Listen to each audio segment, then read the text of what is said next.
Well, good morning. Welcome to the Rescue Rundown. Dave Morris here in the Oklahoman's video studio, joined by these two ladies, Abby Wolf from the Central Oklahoma Humane Society.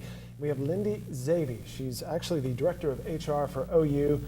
Today, she's holding a cat named Simba.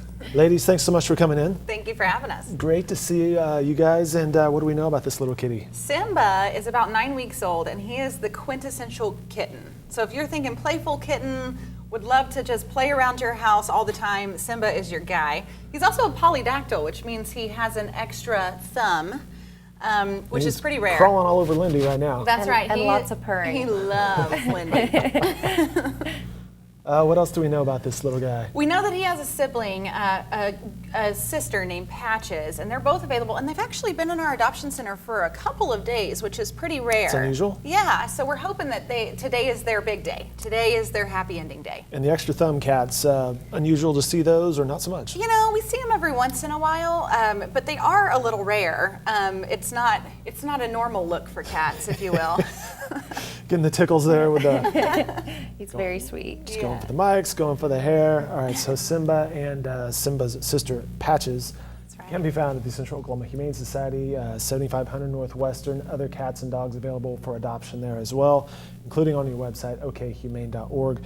Today we're going to talk about RedRover, and which is actually why Lindy's here, not just to talk about HR for OU, but she's a board member with the Central Oklahoma Humane Society and apparently a RedRover extraordinaire. Yes. What is RedRover? RedRover is our means to educating children about the humane treatment of animals. And this program is really great. It's a reading program going into schools or different groups, educational groups, to read to small children to teach them empathy, but also how to treat animals and how to treat people as well. What's the link there? Animals and humans and kids. So there is a link between how humans treat animals and how they treat other people. And so by kind of helping kids understand at an early age how we treat pets. So example, there's books about, we don't exactly want to tie our dogs up outside and why that is, and making sure that they have clean water every day and all of those things. So you're going to get on my mic, aren't you, sweetie? And so really making sure that kids understand that we treat animals how we want to be treated. And so you won't see any talking animals or animals wearing clothes in these books. They're all really realistic situations of how you would see animals normally. So, Abby, what do we have here? We have all kinds of books. One about a cat, one about a dog who's chained up outside. Poor Buddy. Yeah, Buddy. We love Buddy around here. And we have Orville, which is a farm dog. And then we have also bunnies, because bunnies are popular pets. And while the Central Oklahoma Humane Society doesn't exactly adopt out bunnies, it's still important because bunnies are pets all around our state. Very true. Now, Lindy, you have a little one, and you probably know these books back and forth, right? Yes, we do. So the books are actually geared towards elementary school age kids, but once I brought these home, my 3-year-old loves them. He loves animals. We have one called Call the Horse Lucky. It is his favorite. And so we read these a lot at home, and it really is fun to see him making those connections. Like after we read Lucky, he said, "Daddy, did you know horses are herd animals?"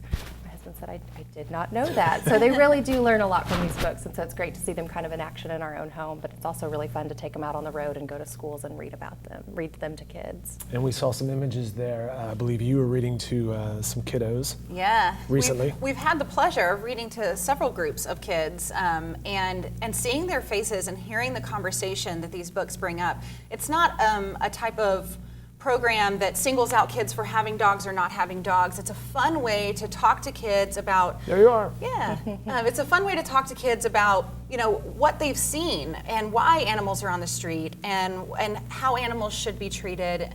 It's just a really fun way to reach kids in an interactive way, not just in a, we're telling you exactly how to behave kind of way. These Girl Scouts?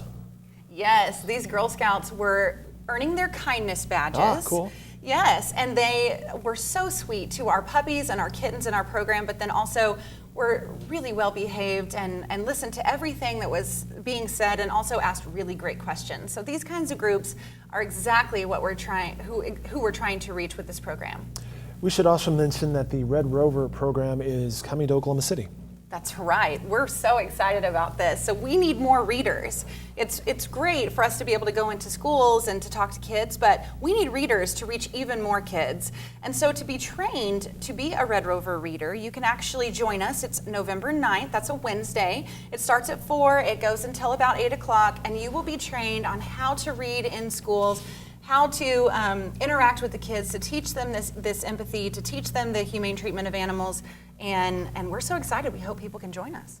Very good. You see the information right there. OSU OKC over on Portland, Wednesday, November 9th. Lindy, how did you get involved with Central Oklahoma Humane? So I participated in Oklahoma City Connect, OKC Connect, through Leadership Oklahoma, and they had sent out a call for board members for the Oklahoma Humane Society. And I say that I like being involved in Oklahoma Humane because it keeps me from breaking city ordinances of having 1 million dogs in my house. So instead I can help a lot of different animals around Oklahoma City by being a part of the board. So I've been on the board coming up on 2 years. So, Cool. and education is a passion of mine. Obviously I work for OU, and so part of the education committee, and got to go through the Red Rover training through that committee. So That was my next question. Yeah. Then how did you get hooked up with Red Rover? yeah, it's really great. It's funny, when I went through the training, somebody said, why do you need training to read to kids? And it's not about the reading, it's about how we ask the questions and how we phrase the questions to the kids. So for example, you wouldn't come into a room and say, who here has a dog? Because then the kids who don't have a dog automatically become a little bit less engaged. So you ask a silly question like, who here has seen a dog? And by asking that question, then everybody can raise their hand and More be involved. inclusive type question. Exactly. And then it's also asking questions in a way that really helps kids be more likely to respond and be more authentic with their answers. And so that's really what the training is all about. So Very cool. How long have you been at OU? I've been at OU almost 8 years. Wow. So it's great. And what does the director of HR for OU do? It depends on the day. So a lot of different things, just helping employees navigate their employment through OU, and really I see my role as helping them become their best selves. So whether that's through training or placement in the right role, or helping them find the right benefits package, whatever that is, that's what I do in a day. So Very cool. Cat or dog person? mostly dog. Mostly dog. So we have an 11-year-old Jack Russell Terrier, and then a 9-month-old Golden Retriever mix that we got from Oklahoma Humane. She's really completed our family and has really bonded well with our alpha female, which is not easy to do. And then of course our son loves both of them, so they crawl up in his bed in the morning and go wake him up, and it's really sweet. So You get home today, they're going to be like, who have you been playing yes, with? they are going to know that I was hanging out with a cat, but they're used to it by now. So. All right, Abby, what else do we need to know about you? The past couple weeks we've talked about you have a ton of cats. Always. We have so many cats right now, and it's a weird year this year. We have some breeding patterns that may be a little off. So we're seeing an influx in cats, as we've talked about for I think the last 3 weeks. But what we're doing now is we need litter to take care of those cats because they go through quite a bit, as you can imagine. We estimate going through about 14,000 pounds a year, which is a lot of non-clumping litter. And so we're actually asking the public, if you want to help us, you can bring a bag of non-clumping litter to 7500 Northwestern. We are on a quest to raise 7,000 pounds of litter donations. So if you're at Walmart or if you're at another store doing your grocery shopping or your regular just day-to-day shopping, go ahead, pick up an extra bag. We would love to have it. There you have it, Abby Wolf of the Central Oklahoma Humane Society and board member Lindy Zavey. We've been talking about the Red Rover Readers program. I'm not even sure why I tried to say that. But the training coming up, OSU OKC, Wednesday, November 9th. Ladies, thanks so much for stopping in. Thank you. Thanks for having us. And Simba, good to see you too.